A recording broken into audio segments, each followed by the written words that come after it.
1 emergency, operator 434. Yeah, somebody just attacked my roommate. We heard screaming. Please get a copy here. Okay. This is who's screaming inside? Amie Harwick. They're able to see Amie Harwick's body laying on the concrete right below her balcony. Do you know if there's anybody else inside the house? I don't. Oh my God. What happened to you? Anyone else inside? This is LAPD. Come out with your hands up. Okay, they're gonna take her to Cedars. Worked on her at the hospital and pronounced her dead there. Hi, this is Dr. Amie Harwick. Her life's purpose was to help people. What does it mean to be a sex therapist? So I'm a licensed marriage and family therapist. She had a lot of friends that were very, very shaken and upset, saddened by this, including Drew Carey. I'd like to introduce you to my brand new lovely fiance, Amie. How you doing, Amie? Even though we broke up the engagement, I was still so in love with her, and she loved me back. A beautiful person who didn't deserve to die like she did.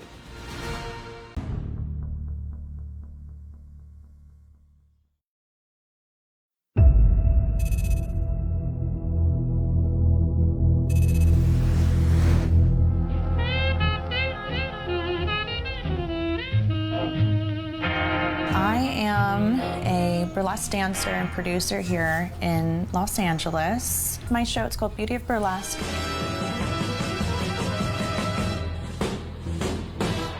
It was Valentine's Day, and in the audience that night was a good friend of the burlesque dancer, Amie Harwick. We called it a Galentine's Day for them. It was her and her two best friends. I put her front and center so that they could have a great view of the show.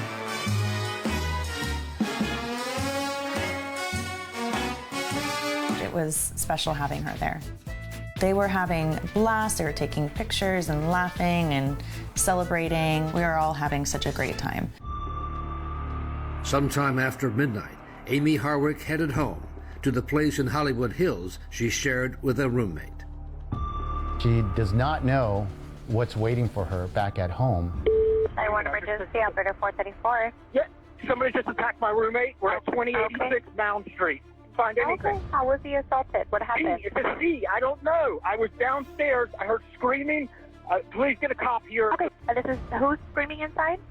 Can't even think right now. Amie Harwick. I mean, who is she to you, sir? She's my roommate. Okay. Is she screaming for help? Yes. Okay. Did you see anything? No. Okay, so no, what I are you hearing? heard her screaming, and I heard her being... All right, so I'm going to send out as somebody screaming, okay, since you didn't see anything. You don't know if she's being attacked, yes. You're not sure, correct? Yes, I know she's being attacked. I heard her got thrown to the ground. Hollywood Inn, 6848, 6848, screaming woman, 2086 Mound Street, 2086 Mound Street, code 3, incident 247, RD626. Should be coming up. This is it.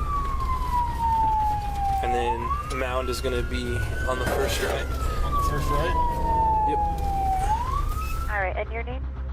Michael Herman. All right, and where are you going to be so you can direct me? I'm right out front. I'm right out front. This is in front? 2086, 2086. I think it's gonna be up here. Yeah, there. Hey, sir. Hi. How can I help you? My roommate was attacked. I know it. I heard it. She's screaming. She was thrown to the ground. I couldn't find my phone. I couldn't find anything. Okay, hold on. Okay, so you have access to here? No. Is there anybody else inside the house? My roommate. Just your roommate by herself? Yes. You didn't check on her? Dude, I heard screaming. I don't know if that guy had a gun or a knife. I came running I couldn't find my phone. Michael Herman was in a panic. He's kind of erratic in his demeanor. He has blood on his shirt. He doesn't have his keys. He doesn't have his cell phone. So is there somebody else inside? Yes. I think there's Okay, sir, do me a favor. Do me a favor. Calm down. Calm down. Other than your roommate, is there anybody else inside the house? I don't know. So you didn't see anyone? You just heard? No, I just heard her screaming. It sounded like she got thrown to the ground. I've been calling for her through his windows. Nobody's answering. Nothing.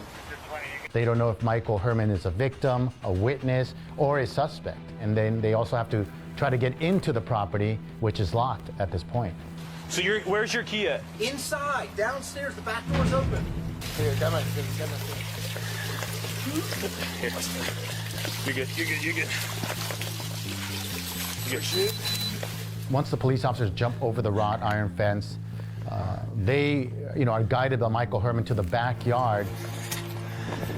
6815 advises the responding units that we had to hop the fence. We're going to be at the rear of the location.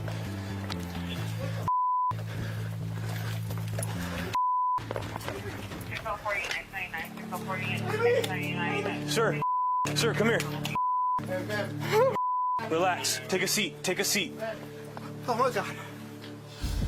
Hey, we need to end this.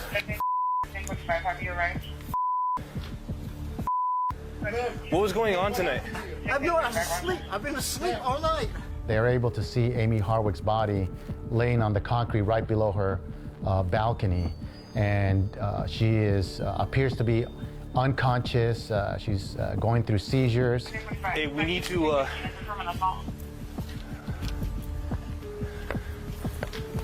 Bro, she's having a seizure. Oh, Jesus. She's in a situation where they should not move her because it appears that she may have suffered neck injuries. Stay here. Listen to me. You need to relax. Okay. Okay, you're escalating the situation and you're making it worse for everybody. You need to calm down. Okay. They don't know if she did that to herself. They don't know if Michael Herman did it. They don't know if another suspect did it. They actually don't even know whether the suspect's still inside the house. Do you know if there's anybody else inside the house? I don't. Oh my God. What happened to you? So their next step is to secure the location and go into the house and check to see if the suspect is still there. Anyone else inside? This is the LAPD. Come out with your hands up. Hey, somebody pat him down, please. Hey, stand up. He might be a suspect because he's got blood on him. Probably on my couch. Anyone else inside? This is the LAPD. Come out with your hands up. Got you. My light? I got your light. Podcast, do you see our light? No. Right here. Okay, yeah, I see it. Yeah, this bathroom goes to the master. Okay. All right, so you guys can move up in unison. Yeah. Ready? On you guys. Just hold it. They're gonna move up in unison. You're good, Pascal. Whenever you guys are ready, go ahead. Go. Go, Pascal. Alright, so we got I got an open room. There's a balcony to the top. Alright. We got couches. Looks like a kitchen to the right. Gotcha. Okay, so I'm gonna turn right. Partner, you come with me. As we went through her house, everything was very clean, spotless, except one thing, which was her bed. The bed sheets and the blanket were kind of thrown back. It's sticky. Beads. This is urine. There's urine, but none of the bathroom. There was a pool of urine, which is indicative of her being probably strangled in that location and losing control of herself. On the balcony outside her bedroom was a syringe that was on the ground of the balcony that was loaded with a yellow-brown substance.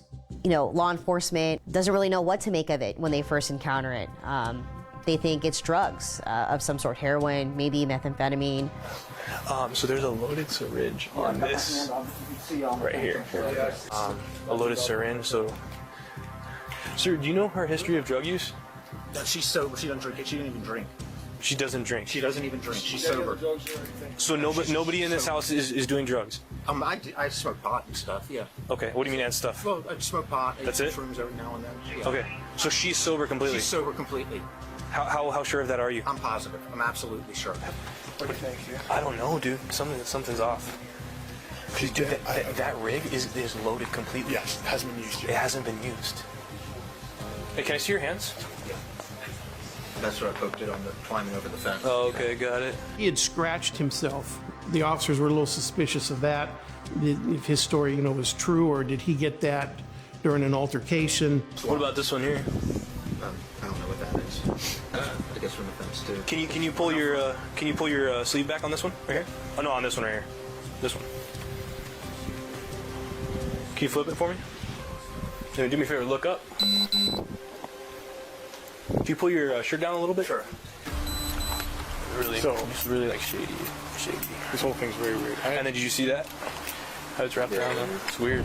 It's about 20 or so feet from that balcony, and you would land on concrete. Amie Harwick suffered some serious injuries after being thrown over the balcony, including laceration of her liver, brain damage.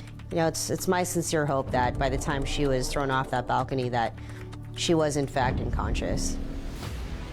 Very weak, almost non-existent pulse. Okay, they're gonna take her to Cedars. I got an officer riding with her just in case she does come to and have anything to say. She was still barely alive and was transported to the hospital, worked on her at the hospital, and pronounced her dead there.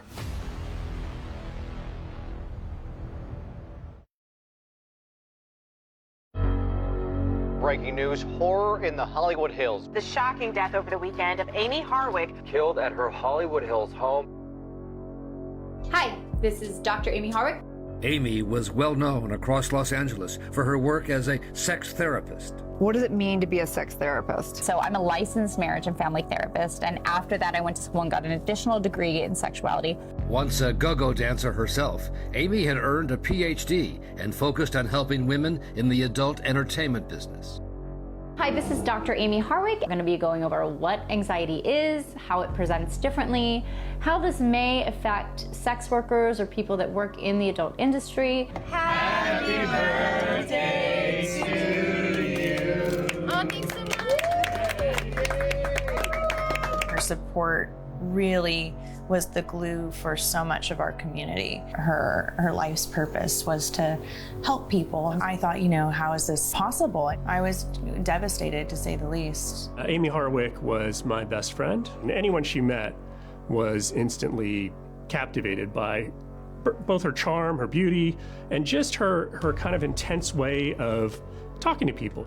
How anxiety can impact somebody who is a sex worker or specifically. She had a lot of friends that were very, very shaken and upset, saddened by this, including Drew Carey. Here's your host, Drew Carey! For more than a year, Amie had been engaged to marry Drew Carey, who brought her on his game show program on Valentine's Day 2018, 2 years to the day before she was killed.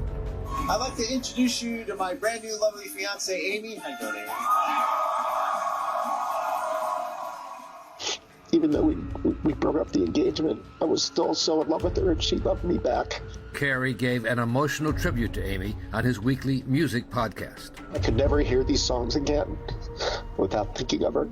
So this next set is for Amie Harwick, a beautiful person who didn't deserve to die like she did. And I loved her very much.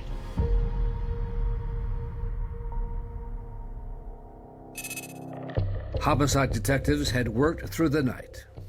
We had this witness, Michael Herman. We had him transported to Hollywood Station. We were still trying to figure out what we had. We didn't know for sure.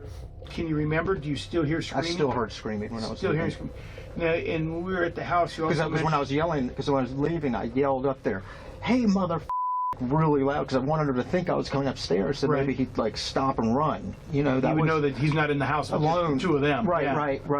And I didn't know if it was I didn't know if it was multiple people. I just didn't know. And I just hope that would that they would make the person flee. Right. We still have people at the house at the crime scene, and we start pulling video from a neighbor's house. They have a Ring camera system. One video showed Michael Herman trying to wake up neighbors, as he said he did, to get help. It becomes apparent that, Michael Herman was merely a witness to this incident. Now this is kind of strange, but can you yell? What did it sound like to you? Okay. Just a panic yell. Yeah. She didn't say stop, don't. No. She didn't yell a name, nothing. No. But other cameras gave a glimpse of someone else who was a likely suspect. And we can see this male hopping fences and running through the backyards. He's wearing gloves, he's wearing a jacket. He then takes his gloved hand and covers each camera for about 10 seconds to stop the motion activation. I mean, I didn't even know that you could do that. But he's someone that did. The timestamp shows 8:53 p.m., about 4 hours before Amie was attacked. And it also shows him fleeing right around the time that Amie was thrown from the balconies. We still had all the crime scene work to process and get through. What was the point of entry into her house? There was some broken glass at some French doors where we were able to recover some blood And so we'd had this story and this video, and we could see that the house was broken into. Detectives were still trying to figure out what to make of that syringe found on Amie's balcony. After a lot of testing, and we learned that the syringe was loaded with nicotine, almost pure nicotine, which was a very deadly poison. And I think he was going to inject her with that syringe of nicotine and kill her. I think what happened is she walks into her bedroom, and I think she got into that room, got to about the foot of her bed, and realized, hey, there's somebody in the bed. I think she throws her phone at him. I believe she turns and runs, trying to escape. And he jumps out of the bed, and he's right behind her. And one of the things she was wearing was a black leather jacket and a couple of necklaces that had beads. They may have even been a rosary that she was wearing. We find the remains of these necklaces and these beads that are scattered all over the place. One of the arms of the jacket is inside out. So I think he grabs her, the struggle begins. At that point is where he begins choking her until she's unconscious. I think he picks her up, goes to her bedroom, to the French doors, opens the French doors, and then just drops her off over the end of the balcony. They asked me just a lot about who might do something like this, and so I told them right away that I thought it was Gareth. Here he is, one more time for Gareth, everybody, come on. Hello, everybody.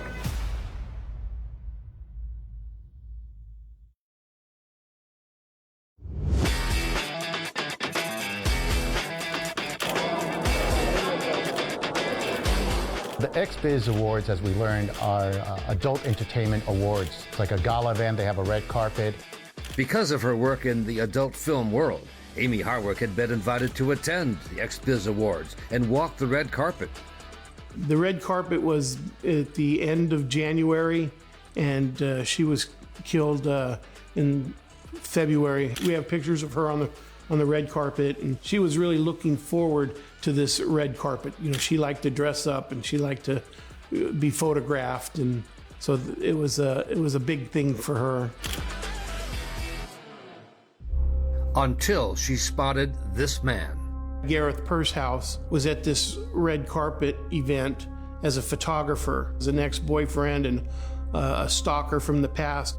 She always thought he was somewhere, but she, up until January of 2020, had not seen him since 2012. She notices him. She tries to ignore him or not pay any attention to him. He saw her and then kind of like had a meltdown, started yelling at her. Gareth tells her, you ruined my life. I haven't been able to move on. He started hyperventilating, started getting angry, and he also was on the floor crying.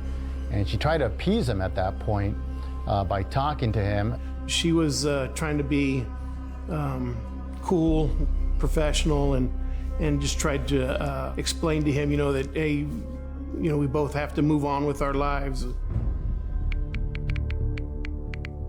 A few hours after her interaction with Gareth Pursehouse, she wrote an email to herself documenting what had occurred with Gareth Pursehouse.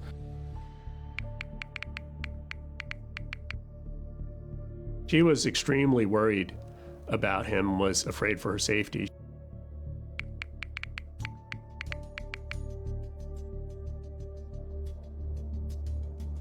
She said, if something happens to me, it's him. If I disappear or something happens, it's Gareth. The very next day, he contacts Amie by phone, where he's kind of crying, telling her, I need to talk to you. I have so much I need to say. Please give me a chance to just say it so I can have said it, please. Please. He texts her again and again and again. And then finally, she told him, hey, this is over, this is done, I'm not doing this anymore, and actually blocked his phone number, so he couldn't reach out to her anymore. And I think that was probably the straw that broke the camel's back. I think that was the triggering event.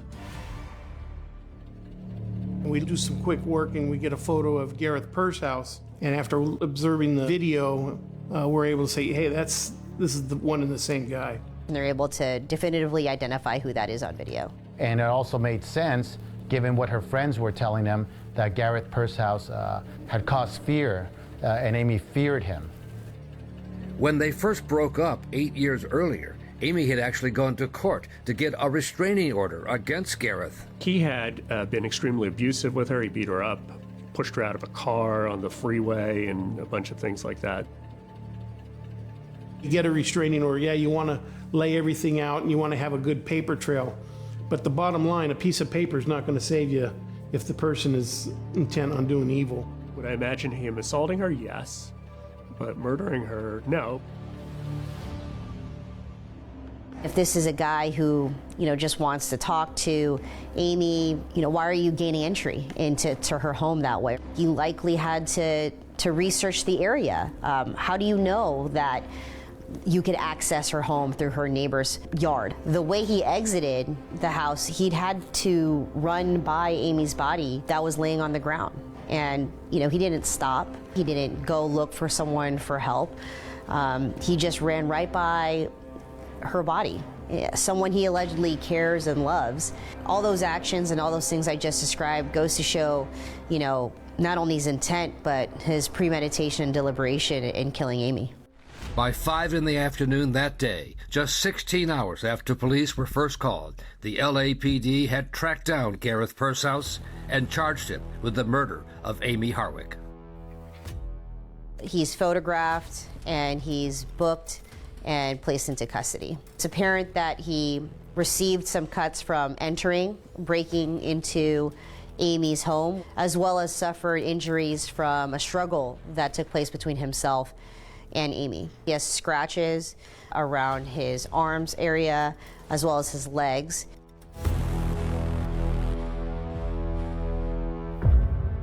Awaiting trial in the Los Angeles County Jail, Pershouse was focused on using his newfound notoriety to make some money, asking 2 of his friends to find a publisher for the jokes he used in his fledgling career as a stand-up comic. Yeah, turn those into a book. Try to find a publisher that'll give you money ahead of time for that. Like right now, you know what I mean? Just based on my name because of the media. Like that could be $1 million. I don't know how it works. But I do have a joke for you. What's the most feminine candy bar? Huh? Hershey's. At least you have your sense of humor. Yeah, you got your sense of humor. You're making the best of it in there. Yeah. Well, and also people were posting like crazy hate, and there's like, why bother? So you said you're not getting out. Correct. Ever. Is that what you're trying to say? Yes. Okay. I've seen what's coming at me, and it's not good. I'm not getting out. Super fun.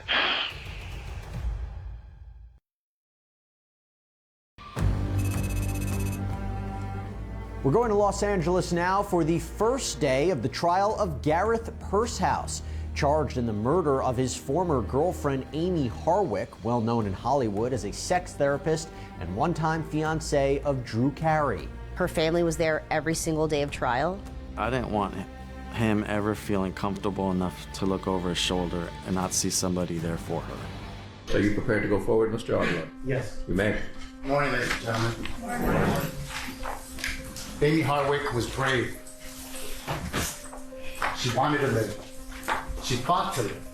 The evidence in this case is going to show that Dr. Amie Harwick was murdered by defendant Gareth Pershouse because he was obsessed with her. She rejected his advances. Not only that, she cut off all contact. And to punish her for that, he broke into her house on Valentine's Day. He broke in there with a syringe loaded with a lethal dose of nicotine. She has a home at 2086 Mountain Street in the Hollywood Hills. This is a 3D image of what the home looks like. The balcony will be on the 3rd level. That will be her bedroom. The evidence is going to show the defendant panicked at that moment took Amie Harwick debilitated body over to her bedroom balcony, lifted her up over the balcony, and dropped her to her death. And prosecutor Victor Avila made extensive use of the neighborhood ring cameras. We'll show the defendant. The defendant will be wearing gloves. Here's a better look at that particular ring video. And it shows on the ring cameras that he arrives about 4 hours prior to her arriving home and just waits and just waits. A necessary element to prove a charge of lying in wait, what is called a special circumstance. The special circumstance was huge. That would mean that the defendant would be subject to a sentence of life without parole. At the end of this case, people are going to ask you to come back with a verdict of guilty as to the residential burglary, the murder of Amie Harwick, and the special circumstance of laying in wait during the commission of this murder. Thank you. All right, thank you, Counsel. Mr. Franzel. Pursehouse was represented by Evan Franzel from the County Public Defender's Office. The ultimate question that you will be asked to answer is what Gareth Pursehouse intended to do when he broke into her house on the 14th of February in 2020. The evidence will show that he was reacting from within this fog of depression and that he was going to talk to her. That his only intention that night was to speak to her. As Mr. Avila said in his opening argument, there is evidence that Mr. Pursehouse possessed a syringe, brought it from his house, and brought it to Ms. Harwick's house.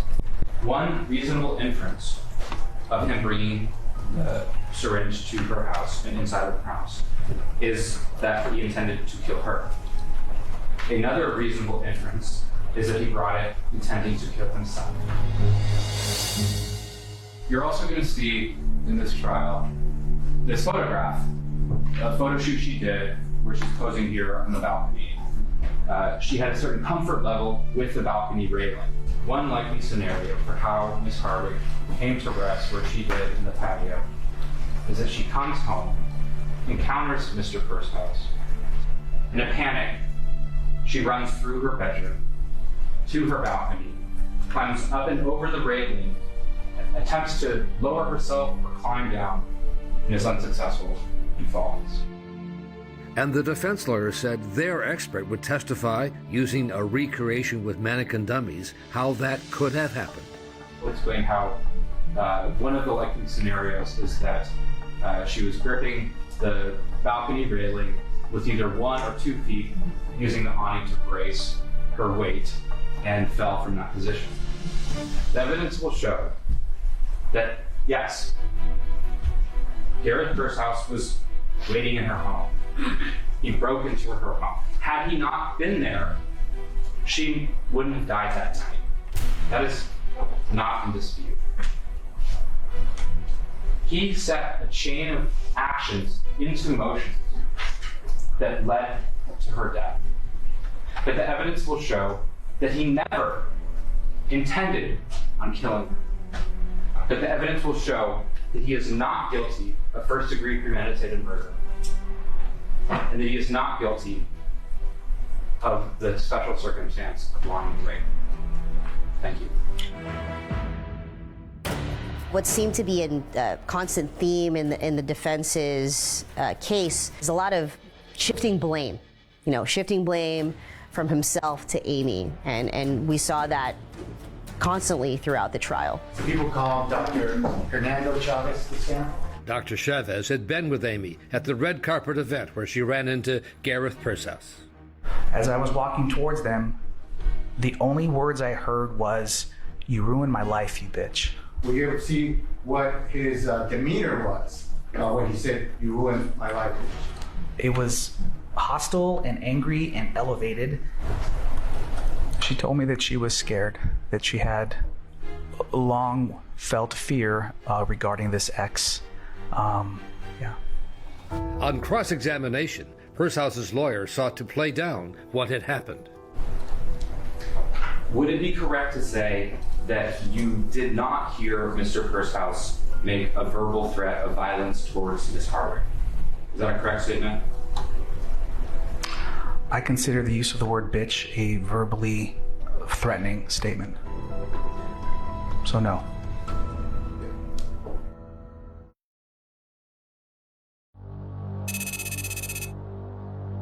People call Michael German to the stand. Herman was Amie's roommate who called police after hearing her scream. You didn't check on her? Dude, I heard screaming. I don't know if that guy. Could you tell what she was screaming? It was just blood curdling, just screams. Like, yeah. I hear what sounded like two people hitting the floor, like somebody taking somebody else down. So when you hear that sound of, it sounds like someone was taken down, do you hear screaming at the same time? That's around the time I hear it get muffled. What does that mean, around that time it gets muffled? It sounded like her mouth was being covered. And why would you say that? Your Honor calls for speculation. I'll allow it to stand. Okay. So that's how it sounded to you? Yeah. As if someone was covering her mouth? Yes. Do you ever yell anything else to either Amie or the person or whoever's up there with her? Hey, mother.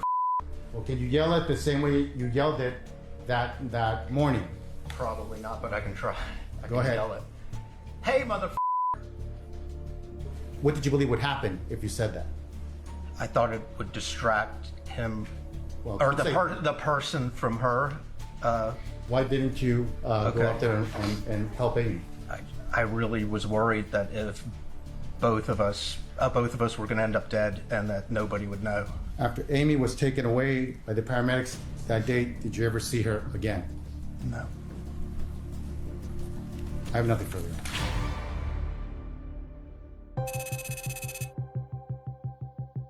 The prosecution used a series of witnesses, the lead detective, the DNA expert, and the medical examiner to build its case that when Amie Harwick fell to her death, it was no accident, as the defense had suggested. See, we had to counter that to show that his intent was not just to go there to go talk to her. His intent was to go there to kill her. Now, would you say that strangulation was a contributing factor to the decedent's cause of death? Yes, that's how I listed as exactly as you stated, contributing factor, evidence of manual strangulation. The evidence that she was in some kind of a fight.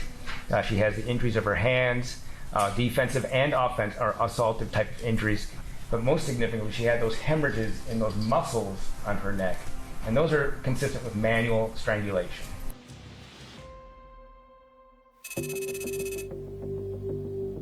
People call Robert Koshland to the stand. All right. The prosecution closed out its case with one of Amie's closest friends. Do you recognize who's depicted on that photograph? Yes, I do. And who is that? That is Amie Harwick. And what was Amie Harwick to you back in 2020? Amie was my best friend. Did she indicate to you whether she was scared of Gareth Perth's house? Yes. What did she tell you in that regard? She said to me that if anything happens to me, it would be Gareth that did it. Did you go into her Gmail account? I did. And did you find anything?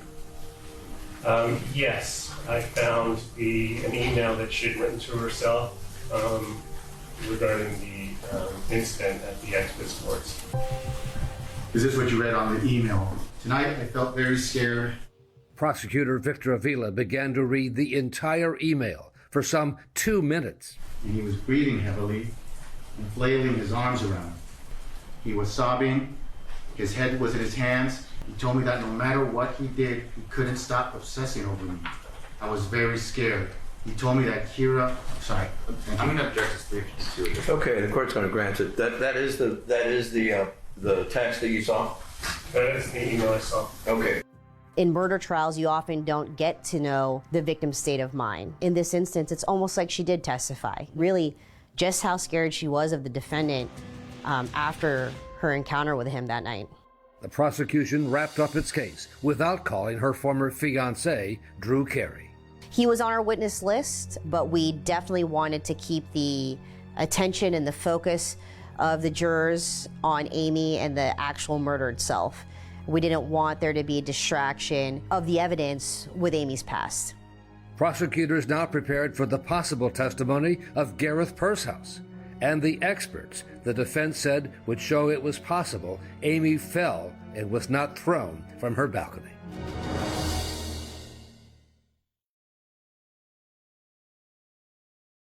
We're continuing our coverage in California. We're going to pivot to a trial now out of Los Angeles where a photographer stands accused of murdering his ex-girlfriend, Amie Harwick. The trial was being televised nationally, and Amie's friends and family continued to pack the courtroom, now waiting to hear the defense case. It's difficult to know what to expect. I wasn't sure what direction they were going to go in. And whether Pursehouse would take the stand himself after showing little emotion during the prosecution case. He had a very stoic disposition. He looked down for what appears to be most of the trial. Defense. Yes, Your Honor. The defense rests. A surprise. No Pursehouse testimony. No experts with their scenarios of how Amie fell from the balcony as the defense had promised in its opening statement. And that just did not hold water. It was not credible. And at a minimum, her body was debilitated to the point that she's not opening doors. She's not climbing over a 3.5-foot railing to try to escape him. Okay, there it is. Both sides have decided to rest at this point. I know you may be saying, well, why did you make us come in today? We didn't know what was going to happen, so this is where we're at. Both sides have rested. Morning, ladies and gentlemen. Morning. Amie Harwick fought to live.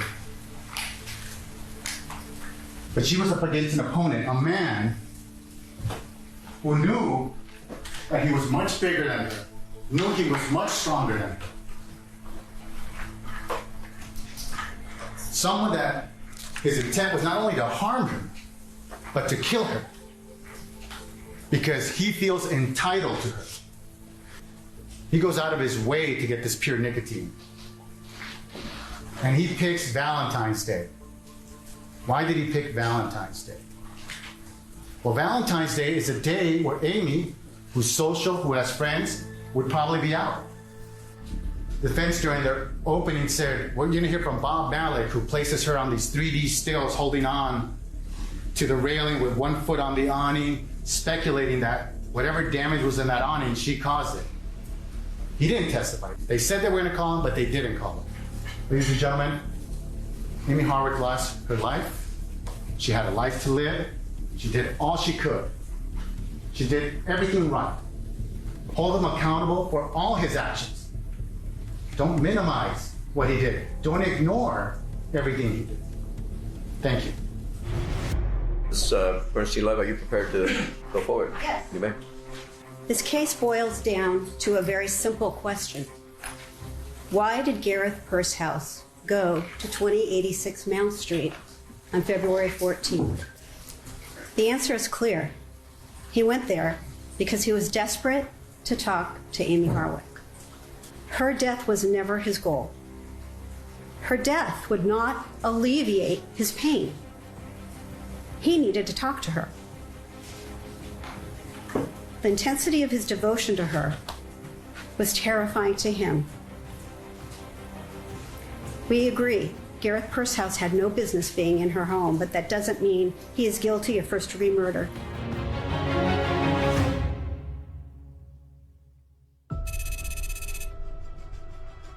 The jury was out for about 2 days. Deliberations are always the worst. You never know. You never know. I tried not to think of any compromises they may have during deliberation process. We are on the record in the matter of People versus Gareth Pursehouse. We have all jurors present. Juror number 1, is it correct that the jury has a verdict? You can hand the verdict forms over to the bailiff, please. It's an incredibly nerve-wracking moment. All right, Mr. Clerk, if you would read the verdicts onto the record, please. People of the State of California versus Gareth Pursehouse. As to count 1. We, the jury, the above entitled action to find the defendant, Gareth Pursehouse, guilty of the crime of murder in the first degree. We further find the allegation that Gareth Pursehouse intentionally killed Amie Harwick by means of lying in wait to be true.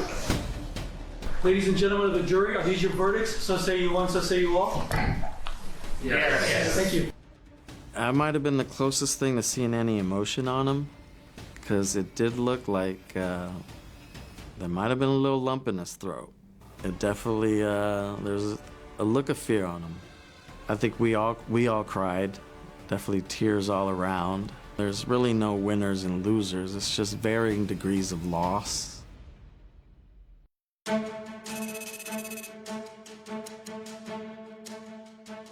People call for the first victim impact statement, Tom Harwick.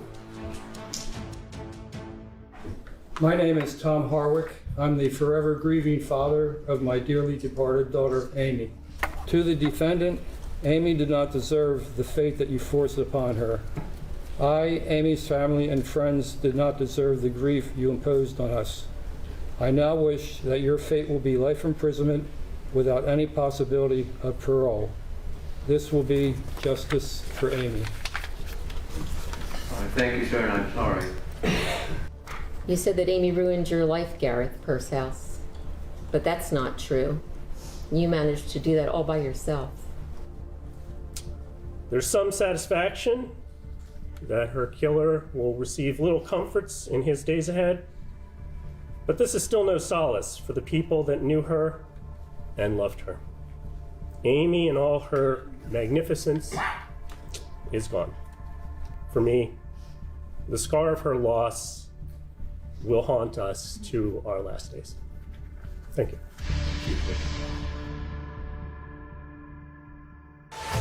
Accordingly, it is a judgment and sentence of this court that the defendant shall be sentenced to a term of life without the possibility of parole. Whatever love or emotion he had for her, that turned to hate. Amie Harwick's last moments at the hands of Gareth Pursehouse were full of fear and violence. It's just such a sad case. You know, Amie clearly is someone who did everything right, and she fell victim to such a brutal murder. You know, being a woman is just such a frightening experience. To have someone re-enter your life almost a decade prior and kill you this way, it's incredibly, incredibly horrific.